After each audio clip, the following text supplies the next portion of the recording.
I have my copy. Here. Nice. What I want to do, though, before we get into the book title of the book is what again? It's Unbound, 100 Days of Intent. Yeah. There's a very specific purpose behind that title. So. Yeah, absolutely. You, however, had a posting that you made here, and according to this, an hour ago or a little bit. Posting that you made about an hour or so ago. Wait, did we lose you there? You got your signal. Are you back yet? Yeah, I don't know what's still there. going on. That's okay. Unless maybe you were getting a phone call, or maybe we just had a signal glitch. But as of right now, we're going to start the show off with this posting that you made. You're getting a compliment on the book cover, by the way. And oh my goodness, look at the love on the screen for you. Does that say Marv? Hopefully I said your name correctly there. Marv says, woo. Yeah. Yeah? Okay. So you see what he says there. He's giving you some love there. Thank you, everyone, for being positive. That's chiming in. I appreciate it a great deal. Ebony mentions what a beautiful book cover she has, that you have, and she loves it as well. She mentioned she's going to go buy the book just for the book cover. So your book cover. Good choice. I got to read something to you, and I need you to break it down for us. Okay. You mentioned this on a posting that you made about an hour or so ago on Instagram. You said, while inside the abusive relationship, we trade short-term pain for what we believe is easier to bear. Yes. Than the choices we may have to, as it were, make. But I'm going to read this. Notice, you said, some of the false beliefs I held in my abusive relationships, and you list them. Those false beliefs were this. The first one was, he loved me. That was, you're saying it was a false belief that you had that kind of held you in place, as it were. Yes. Yeah, I believed that he loved me. All of my abusers, I believed, because of my background of childhood sexual abuse, I believed I equated sex with love. Mm-hmm. And so naturally, instead of going the traditional route in a relationship, developing it with talking and getting to know each other, I got to know my first husband through sex and subsequent relationships. To me, that was love. If somebody says they love you in the course of intercourse, that was it. That was the Mount Everest of emotions for you. Yep, that was it. So to me, taking me to bed, they were interested in me. They loved me. I didn't find out until later that, of course, that's not how it works. It was during my recovery process that I learned that those were just excited emotions. Those were a natural body response to physical touching, but it was not the emotion of love. No. So the physical stimuli you equated to the physical stimulation that came with another person, or just that you thought you were moving towards something concrete, long term, technically loving and not abusive. Right. But you also highlight this. You also said some of the false beliefs were also, I need to be better, smarter, prettier, happier. Yep. I believed that everything that was happening to me was my fault because of my unworthiness. I believed wholeheartedly that I was unworthy of anybody even caring for me beyond, I hope I can go here, beyond being a prostitute. I believed that I could, that I just wasn't worthy of anything more than that. So for somebody to pay attention to me, want to put a roof over my head and on occasion give me a compliment for trying to make a dinner, I figured that all that was love. My self-worth was zero. I had none. I didn't really care. When I got hit, it hurt, but I didn't care. So you get to a point in a severely abusive relationship like that, where it's psychological, physical, emotional, all of it, you get to a point where you lose all feeling about yourself. You lose all capacity to care or even think of yourself as human. And when it came to that, and that part of, I want to really hone in on that last bit you just said as well. mm-hmm. That part of not feeling human or being human, you bought into that concept. Mm-hmm. You just said this is just the way it is, as it were.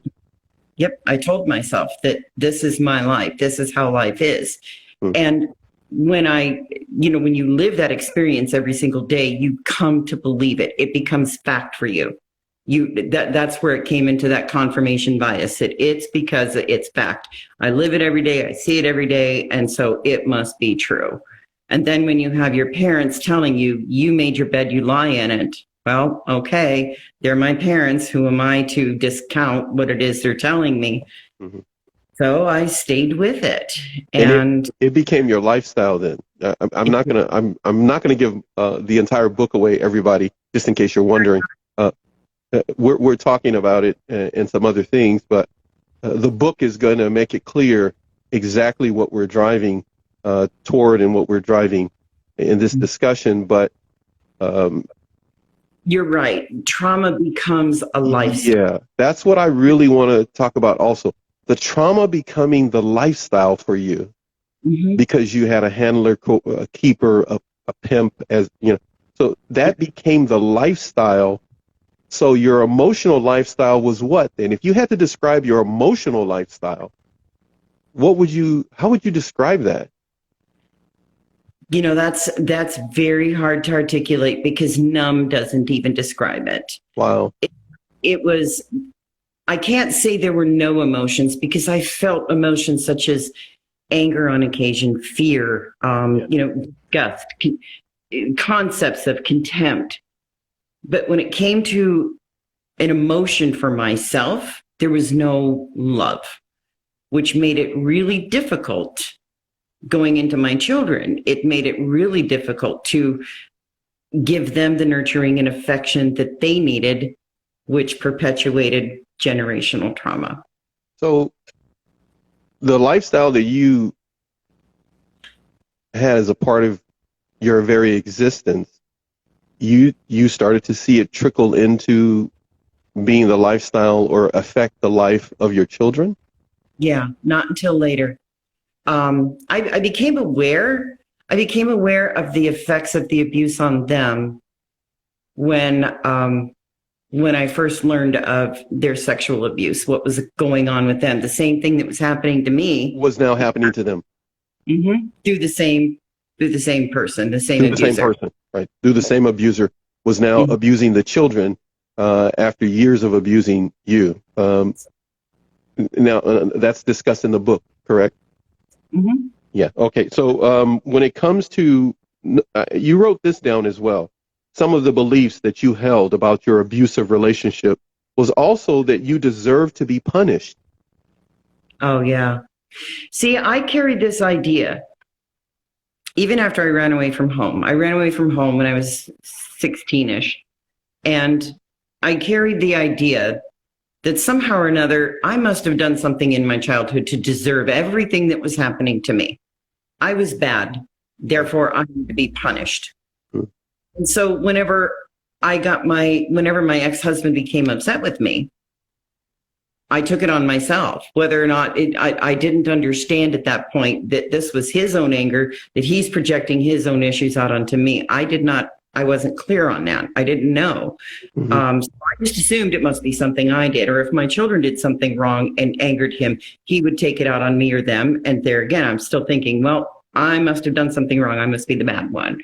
So therefore, I deserve it. I deserve to be punished because I wasn't a good child, because I wasn't good in school, because I wasn't pretty. Here comes the not pretty enough. Yeah.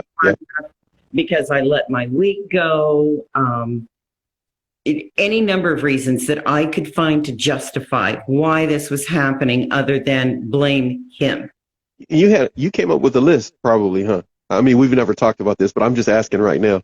You came up with an extensive list of why you should be punished. And it Yes. was all self-inflicted thoughts that you had because of maybe, like you mentioned, with schooling, whatever it may be. Yeah. So you had an extensive list that your brain would always kick into when something happened so that you would put yourself, well, technically, you would punish yourself. Yes. Very much so. Some people would almost look at that as selfish too, but it wasn't selfish. It was self-preservation. It was, in all honesty, it kept me alive, because the more rapidly I agreed with being the bad one, being at fault. Yes, I'm sorry for making you angry. Everything smoothed out.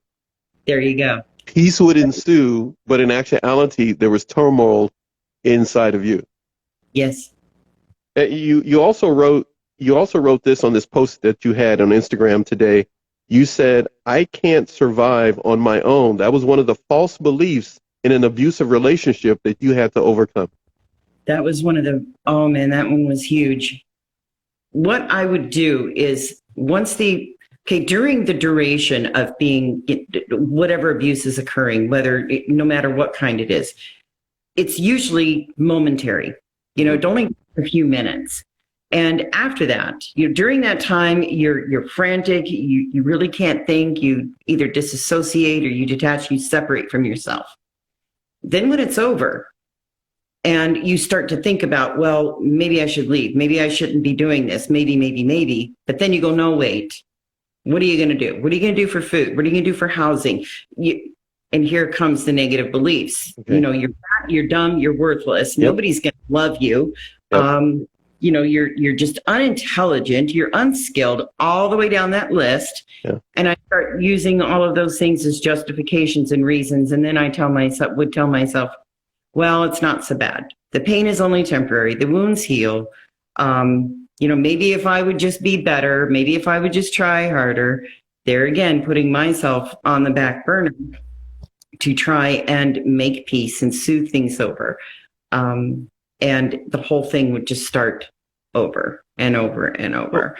So no matter what you did, where you went, what gift was bought, whatever holiday came across, there's still crept back in that insidious talk to yourself that was really started and projected on you by an abuser.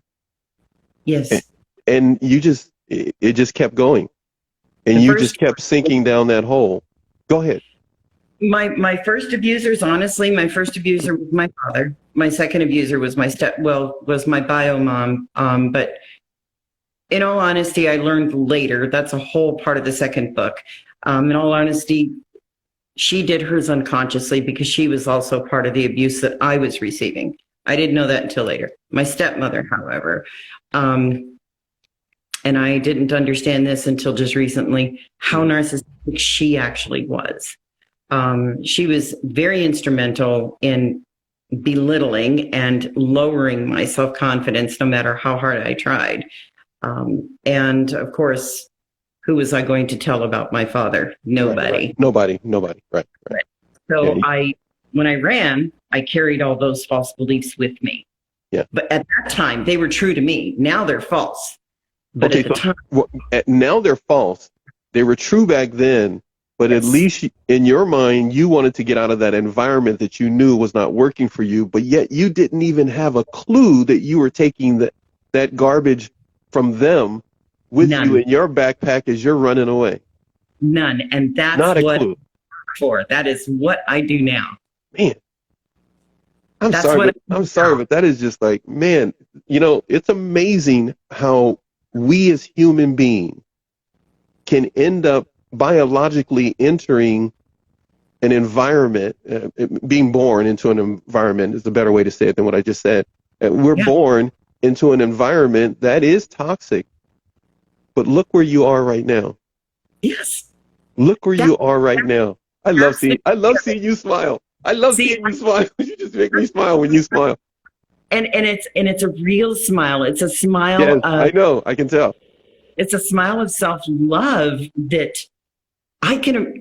And here's the part that's hard for people to wrap their mind around is I can actually appreciate everything I went through Yeah. and see it in many ways as a gift, because, you know, I am now able to take this knowledge to articulate my understanding and my learning and everything I've experienced to help and offer hope to somebody else. They don't have to live that way. Yeah. Yeah. And then, you know what? That's what I get from you. So, of course, I'm looking for individuals to come on and be positive, informative, and encouraging, and have fun here on the show with very difficult and touching and painful and sad subjects, so that there is hope. And I saw I saw a reel that you did, or a TikTok or something, and it totally made me smile. Almost got me to cry. You almost got me. Almost got me. And I said, she got to come on the show. She got to come on the show. People need to meet you. People need to meet you, because it's beautiful. I do have to read just a little bit more, and then I'm going to get to the book. And I'm not ignoring everybody there. I am, Ebony is appreciating this information. Boris232 mentions this is timeless information, and it says thank you. And you're getting hearts, of course, across the screen. I told everybody at the beginning, if you missed it, there's a lot that I want to get to. I'm not going to get to everything, but I do try my best to cram as much into each episode that we do together. So we will be doing, Cher and I, 2 episodes today. We're going to do this one, and then we're going to take a commercial break and come right back, a little 10-minute break in between. But I do want to mention this. You said this. Now, I'm going to just read off a few things, and you pick whatever you want. But for everybody, please go to Cher's page. Tell everybody your page. Okay, it's Cher, SHER _unbound. So if you could, go to that page now, like, share, comment, follow, hit the follow button while you're there. That's what we do with one another here when we find people that are positive and encouraging. Please follow her page. And of course, I encourage you, without a doubt, I encourage you to get her book. Make sure you get her book, whatever you do. I'm going to read this here. It says, some of the beliefs, false beliefs, some of the false beliefs from your abusive relationships that you needed to kick to the curb and get rid of. Here we go. I'm going to read a few to you. His addiction to sex, drugs, alcohol was my fault. He didn't intend to be cruel. It's my attitude. He won't take our lives. It's me with the problem, not him. I had no proof of abuse. My thinking is wrong. And then the last one, you mentioned that you needed to get rid of the false belief that you were carrying around was I needed him. Mm-hmm. I believed that I needed him to, ironically, protect me. Mm-hmm. I needed him to support me and the children. We had 4 children together. Wow. 4. And I believe that I needed him for living. And not only was there codependency, there was enmeshment, there was a lot of shame wrapped up into that. But there was something interesting also that he did do. And this is where it gets really kind of dicey psychologically, because he knew about my father. He met my father. Oh, really? Wow. I was forced to marry my first husband. My father he found me as a runaway. He found out that I was pregnant by this man. Yeah. For me to marry him. Wow. And it's kind of ironic. Your parents, you need at that teenage year of 16 going into 17, your parents have to sign for you to get married. So yeah, and this was my father, my abuser, was forcing me to marry somebody who got me pregnant. He knew what my father had done to me. Wow. I felt like I owed him.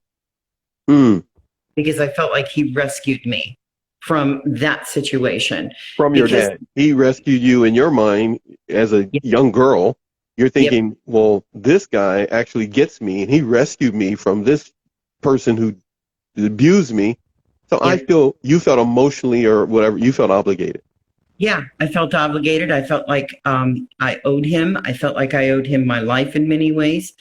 And even though there were several times he threatened my life and threatened the children later on. I did believe that I owed him. And, you know, it's really almost close to a Stockholm syndrome. Very close. I can see what you're saying. Mm-hmm. Not quite, but it's very, very close. And so, you know, I had convinced myself, well, no, this is love. This is what I need to do. And because he's providing for us, well, then I have to put up for it. Now, when you find yourself in that situation as a young girl, now you're looking back at that situation. Did you have any open barn doors, or was the drawbridge down so that you could run? Was there any moments that you could? There were times when I did try to leave. I remember the first time I tried to leave, I told myself I would never do it again, because each time I did leave, the beatings became more severe. And the last time I did, not the last time I left, but the time before the last time I left. You mean the beatings from the abuser, right? You mean not right? Mm-hmm. Yeah. The last time before. Yeah, the last time before I finally made my exit, he had injured so severely my oldest son, so much that it terrified me for his life. So it's like, no, I'm not going to do it again. And then I got strategic, and I don't remember exactly what really was drawing me to it. I just knew that I saw an opportunity to make our exit. It was a fire, but he was out to sea. We had a fire. I left, and I stayed gone. Wow. So it was just at that point, you know, I even mentioned too that one of my things that we were pulled together was fate. Fate brought us together. No, it wasn't fate. I was going to say you knew later on. I miscalculated that one. You miscalculated that one. But that can happen though to a young girl. Because let's be realistic now. That's another reason why I wanted you on the show. I believe I mentioned to you that our audience has changed. It used to be stop at 35 to 80. Now it's 16, 17 that are years of age. Young women are watching this show. And that's another reason why I wanted you on. You were a young girl. You know, I consider who's going to hold you to those decisions that you made when you weren't getting support, especially from the person you were running from? Go ahead. Yep. I'm sorry. You were going to say. No, even at that age, our bodies do not finish developing. I was a child having babies. Oh, wow. A child. Yeah. No, I mean, you think about it, 16, 17 years old. My first son was born 17 going on to 18, and that is a child still. My body still had not fully developed. No. Yeah. And so my experience with childcare was babysitting. It's a whole different world from raising a real baby. You know, what they teach in high school, yeah, okay, kudos to that, but it's not the real deal. So there's so much that you don't know. And then when you do actually meet somebody that you want to give yourself to, in all honesty, the biggest thing I want to tell young girls is it's nice to have those feelings, but at the same time, you can hold on to them. You can wait. You know, I don't like saying, you know, abstinence is best. I'm saying, please wait, because that's not love. The love comes before the sex. I'm telling you now, I'm 61. You know what? You sound like you. It is. It's just frosting on the cake. That's all it is. You sound like you're talking to your grandson right now. Yeah, like, that's just frosted on the cake. You want the cake, doggone it, and all the ingredients. You want to check the ingredients before you even get to the cake. Go ahead. Leave the sugar off, you know. Hey, you want to, make sure if you are going to get a cake, don't get that artificial stuff in there to mess you all up in the long run. You want the real deal. You want the right ingredients. Listen, exactly. when it comes to who you are today, that person I'm just going to ask this. You never saw this coming, but here we go. Would you say that who you are today is because you got 80, 90% of help from outside of yourself, or did you do 80, 90% 75% work inside. Was it you doing most of the work, or did you get most of this realization and understanding and discernment and insightment that you, insightfulness that you have now because somebody gave it to you, or did you have to do the work? No, I had to do the work. I own that work. You know what? I got the concepts. Concepts were taught to me. Ideas were presented to me, and I was helped to understand and pull things apart and to use discernment and to understand what all these key words are, like awareness and inner work and inner. I didn't even know I had an inner child. I had no idea. I mean, these were all concepts that were foreign to me. And I got to tell you something else too. This has only been about 2.5 years that I've been on this recovery path. So no, I did the work. And I used to credit my mentors and my coaches for, for helping me fix myself. I got to tell you right now, survivors, none of us are broken. No. I love it. I love it. Go ahead. We're not broken. We're not broken. We might be confused. We might be backwards and turned around and maybe even upside down. So all we have to do is turn ourselves the other way around. Yeah, we may be in a holding pattern, ready to land, and we gotta, be in the air for a little bit. We're checking the fuel gauge to make sure, okay, do I have enough to be up here? And it gets kind of antsy. But I love that. I love the fact that you mentioned that we are not broken. No. When we come to human beings, we may be. Somebody put it here on the screen. She highlights, Stockholm syndrome, as you talked about. Others are mentioning, I must follow you. Same.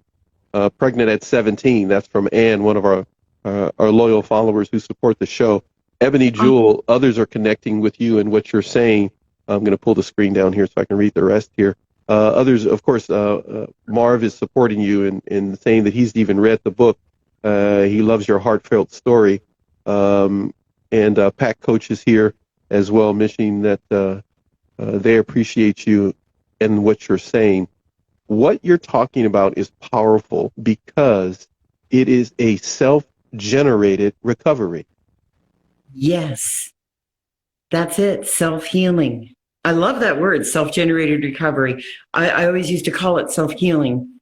And I'm going to tell you, it's not easy work. Anybody who's going to tell you that you can do this in 4 weeks or 6 weeks, or just take this program, or just buy this product and you can get healed. Take this pill and you're going to, $200, give me $200. You take this pill.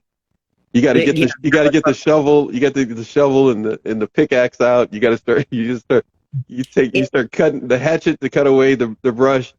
There's work to be done is what you're saying, but it can be scary though, Cher. So, I mean, what are we talking about here? We have to be realistic. People are going to be scared by this when they go to, do this emotional excavation of abuse.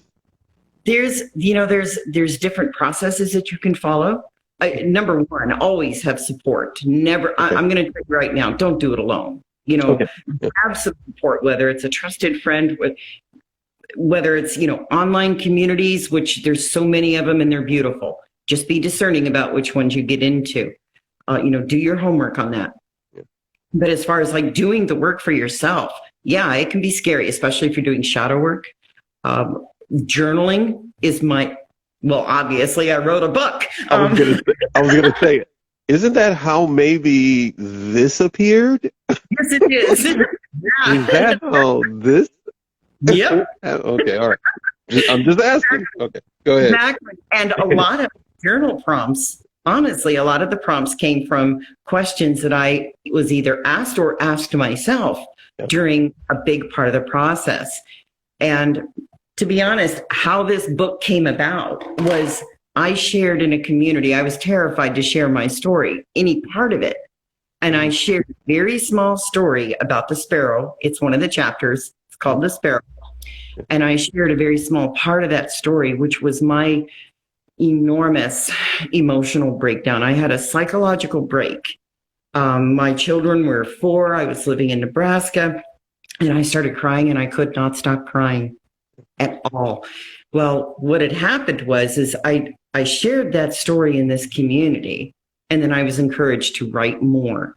Mm-hmm. The more I started to write, Yeah. and connecting that mind to the body and the hand and getting those feelings out, the more I was like, what is this? These are emotions. This feels weird. I don't like it.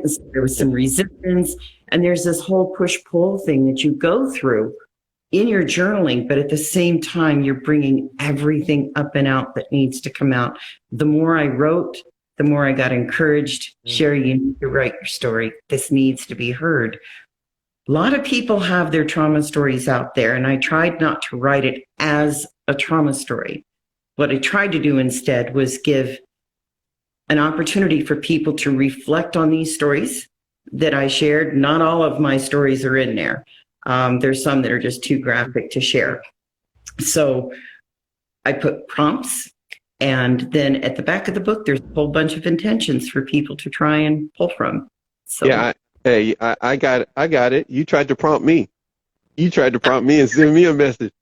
It was like 50 days after I already had the book. Here comes this message from you going like, oh, by the way, you know, I should let you know there are certain portions in there that may shock you. I was going like, too late. Already read it. Already read it. We're going to have to put a rating on this book. No, just kidding. I'm just teasing you. It's an amazing life story in this book. But we have real life stories over here as well that are meeting your real life story. I'm looking at the chat, and people are saying things that they can connect with you. I think, Anne, what you're asking is what is the name of the book? And I think Marv just mentioned it. It's called Unbound, 100 Days of Intent. And I'll hold it up for you again here. Okay. It is Unbound. Am I saying it right? Yes, it's Unbound. And the 100 Days of Intent, I'd like to talk on that for just a moment. Yes. Matter of fact, go ahead and do that. I'm trying to read what somebody says here. Can you post this live on profile later? As in, it will go up automatically. Just in case you're wondering, I see your question for me there. I believe that's Anna. If I say your name wrong, feel free to correct me and put the name in.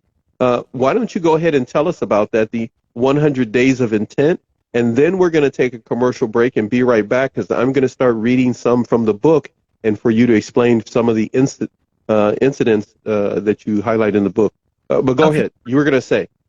Well, the 100 Days of Intent, when I was trying to write this book, as I was doing some editing, and as authors do, you know, when you write and you edit, you're supposed to write ugly, edit pretty. So I was going through it, and one person who was reading it gave me some feedback, and that person was the actual editor. They sent it back to me, and they said, this needs some feeling. They're like, I'm reading a machine. I'm reading a robot. I was writing with no feeling because I was afraid. I didn't have that confidence in me yet, that I hadn't quite gotten there yet of being able to express myself. So I was just sharing a story without emotion. So I decided, all right, I'm going to give myself 100 days because it was due, and like they gave me a deadline. And I'm like, all right, I've got 100 days. To actually sit down and rewrite this and put emotion in it. I had to go back through line by line and actually think about what I was writing and dive deep into myself and ask myself, what does this make me feel? What am I pulling from this? And that brought up a whole lot more stories. It brought up more emotion than I could ever have imagined. And there were times when I felt like I had been turned inside out, shaken back and forth and put right back together again. Wow. So were you living a life in which you were in stages? You had no emotion and you were functioning just fine when you wrote it. And they were able to see, well, wait a minute, something's missing. Go ahead, please. Go ahead. You can function, honestly. You can function in a very detached state at all times. You truly can. Do other people pick it up? Yes, they do. And other people have always told me, they're like, you kind of got a flat affect. They told me through specific statements like, your tone of voice never changes. Or your facial expression isn't telling me what your words are telling me. Yeah, the two were not connecting. Yeah. And I ignored it. Of course, feeling passive aggressive, I would put it off and you don't know what you're talking about. You know, you don't know me. You can't tell me my story. But so that intent came out of, okay, I am setting an intention to feel everything for each of these days. And it took me, a little over 90 days to completely rewrite everything. What it took me months to write, Wow. I did. And at the end of it, I was, I'm not going to say it's not one of my, it is a very, very proud moment that I wrote and published this. I think more proud, though, that I am feeling about myself the way I feel about myself, which is to learn how to like. Yeah, to learn how to like yourself is one thing. Yeah. It's amazing when you do, but then when you really fall in love with yourself, not in a narcissistic way, but when you fall in love. The way we're supposed to, the way we were created to. Not by accident, but by design, we were meant to fall in love with ourselves in a very balanced way, which makes a beautiful home and a beautiful community to live in. Go ahead, please.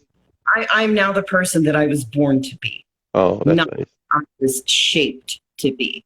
Yeah, not the one that you were shaped to be, but the one you were born to be. That's a nice chapter to put in a book. You know what? That's not a bad hashtag to make. I think that's a line of coffee cups and T-shirts that you should make right there. That's your merch line. I'm not the person I was shaped to be. I'm the person that I was born to be. I kind of like that. That is amazing. On the screen, we've got Ann Crosby. I love you, Ann. You're so sweet. She's so kind. She's such a good-hearted person. She takes the words I want to say. She says, "What a brave lady." Gave you a thumb up, and she gave you some clapping hands there. Let's see here. We also have Heather here. She says, that is so powerful. And mentions again, and also mentions again, but look at that. What is wrong with me, man? I can't speak all of a sudden. Second show for the day. I don't know what it is. Love this, so positive and uplifting. And that's really another thing I notice about you, your positivity and your being uplifting. But again, you mentioned this is the beginning of your journey of really pulling back all the layers, peeling back the onion, as it were, through those crying moments. I got to ask you this before we take the break. We've gone 44 minutes, and then we're going to take a break, everybody, and come right back, because I am going to highlight some points out of the book that I've been reading. And I got the author here, so we're going to touch on those as well when we come back in our second episode in just a moment. But I want to touch on the 100 days real quick, because, the shows are planned, everybody, but they're not scripted. So the guest is really trusting me that I'm not going to go crazy, which I don't. But I do want to talk about the 100 days. Okay, so at what point in the 100 days, in other words, what point when you started to rewrite this without any emotional blockers and you started to write, when did it really start to kick in and the tears start to really take over? Was it incremental? Was it just like maybe the first few things at the beginning and then the floodgates opened and you felt free? Was it you had to work your way up to day 67? What happened? The tears actually started to really flow when I wrote the letter to little Sherry. I'm feeling them right now too. Yeah, you're just not right. You're not right. You're gonna make me do the thing. I had to turn my head.